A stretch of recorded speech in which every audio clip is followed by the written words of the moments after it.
Pemerintah Kota Palembang mengambil langkah antisipasi menghadapi cuaca ekstrem yang diprediksi terjadi dalam beberapa hari ke depan.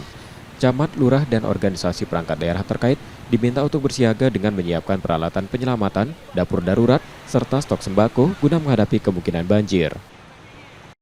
Pemkot Palembang telah memetakan 6 kecamatan yang rawan banjir, yaitu Kertapati, Seberang Ulu 1, Seberang Ulu 2, Kalidoni, Gandus, dan sebagian wilayah Sematang Borang.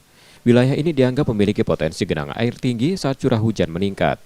Wali Kota Palembang Ratu Dewa menegaskan masalah banjir bukan hal baru bagi kota ini. Karena itu seluruh OPD terkait harus bersiaga menghadapi cuaca ekstrim agar dampaknya bisa diminimalisir.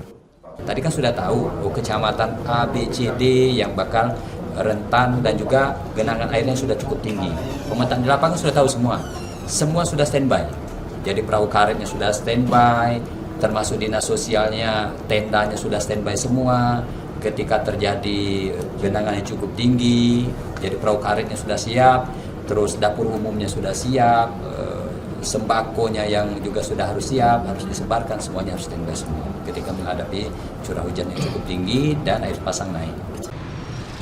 Sebagai langkah pencegahan, Pemkot Palembang juga akan menggencarkan edukasi dan sosialisasi hingga ke tingkat RT dan RW. Masyarakat diimbau untuk lebih waspada serta ikut berperan dalam upaya mitigasi bencana. Nur Muhammad, Kompas TV, Palembang, Sumatera Selatan.